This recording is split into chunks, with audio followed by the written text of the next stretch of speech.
Halo kawan-kawan semua, dalam video kali ini saya akan menyampaikan kepada kawan-kawan semua betapa istimewanya manusia. Dengan harapan video ini bisa membakar semangat kita semua untuk menjalani kehidupan ini, agar kita bisa berguna untuk nusa, bangsa, negara, dunia kalau perlu. Kita semua tahu bahwa manusia adalah makhluk paling sempurna yang Tuhan ciptakan, tapi hanya sedikit yang yakin akan hal ini. Coba kita lihat tangan kita masing-masing, lalu gerakkan jari jemari kita perlahan. Kalau orang-orang yang senang berpikir, bertafakur, maka akan sangat jelas terlihat kekuasaan Tuhan yang sangat luar biasa hanya dari telapak tangan manusia, di mana makhluk lain nggak ada yang telapak tangannya itu sesempurna manusia, bahkan primata sekalipun. Kalau di dunia pemrograman, membuat program menggerakkan tangan sehebat manusia itu programnya panjang betul, gitu ya.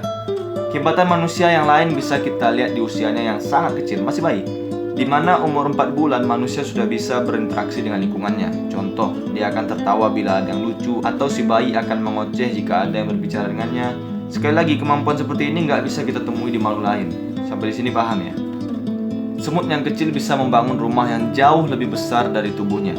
Manusia bisa, tapi nggak semua, karena nggak semua orang belajar bikin rumah. Ikan bisa berenang, ya jelas lah. Manusia bisa, tapi nggak semua orang pandai berenang, bukan karena nggak bisa, karena nggak belajar. Orang cacat aja bisa berenang kok. Burung bisa terbang. Ya, manusia memang tidak bisa, tapi manusia bisa membuat alat bantu untuk terbang. Tapi nggak semua manusia bisa, karena nggak semua orang belajar berpesawat. Semut bisa bikin rumah segede gaban, tapi dia tidak bisa berenang ataupun terbang. Ikan bisa berenang, tapi dia nggak bisa terbang atau buat rumah kayak semut. Begitupun seterusnya. Tapi manusia...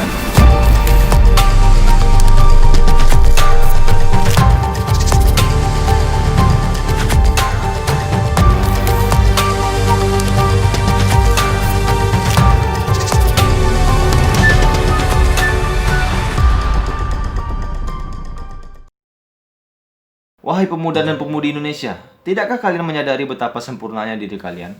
Ayo, open your eyes, your heart, your mind. Pertanyaannya, apakah manusia bisa menguasai kesemua bidang yang saya sebutkan di atas? Jawabannya pasti bisa, dengan dua syarat. Tidak banyak teori, langsung praktek.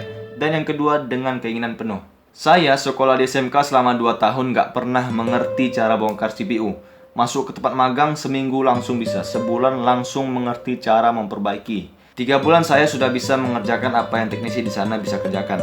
Dan saat ini alhamdulillah saya membuka servis komputer milik saya sendiri. Ya meskipun gak laku-laku kali lah. Saya juga pandai berenang. Itu lebih kurang cuma 1 bulan. Dari gak tahu sama sekali sampai bisa. Tapi ya pastinya gak sejago atlet lah. Saya dulunya sama sekali gak ngerti tentang pertukangan. Suatu ketika tok saya mengajak saya membangun garasi. Seminggu langsung bisa bro. Apakah saya pintar? Ya gak tahu juga. Tapi yang lebih tepatnya because I am human. Karena saya manusia, sama seperti kawan-kawan semua yang nonton video ini. Coba bayangkan manusia yang luar biasa ini memfokuskan bakat dan kemampuannya di satu bidang. Waduh. Makanya Albert Einstein itu dia nggak suka dibilang pintar. Dia bilang, saya pintar fisika karena saya menekuni bidang ini. Kalau saya tidak ahli di bidang lain, apakah saya bodoh? Lebih kurang seperti itulah. Jadi kalau kawan-kawan beranggapan, aduh aku nggak bisa apa-apa, aku nggak ada bakat, itu salah besar. Kita aja yang malas cari passion kita di mana. Tayangan apa yang sering kita tonton, kegiatan apa yang senang kita lakukan, siapa tokoh idola kita, itu adalah cerminan dari minat dan bakat kita. Contoh, Anda suka nonton Bosman Mardigu, berarti passion Anda di bidang ekonomi dan bisnis. Seperti itu. Jangan ambil kuliah jurusan ilmu komputer yang nggak masuk lah. Kawan-kawan barangkali tahu dengan tokoh bernama Muhammad Al-Fatih. Beliau itu adalah seorang tokoh yang sangat mencintai ilmu pengetahuan. Bermacam-macam bahasa dia kuasai. Segala macam bidang ilmu dia pelajari. Ilmu agama, ilmu ekonomi, ilmu militer, dan lain-lain. Coba kawan-kawan berpikir, seorang Muhammad Al-Fatih yang hidup di tahun 1400-an kok bisa sepintar itu? Padahal media pembelajaran zaman dulu nggak selengkap sekarang. Oh itu kan karena dia sultan, banyak uang, bisa panggil guru-guru paling bagus.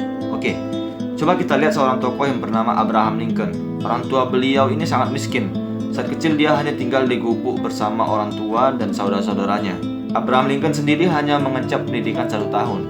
Tapi dia nggak patah semangat dalam menuntut ilmu. Dia baca segala buku. Perlu kawan-kawan ingat, tahun 18-an itu Amerika belum maju ya, termasuk juga pendidikan.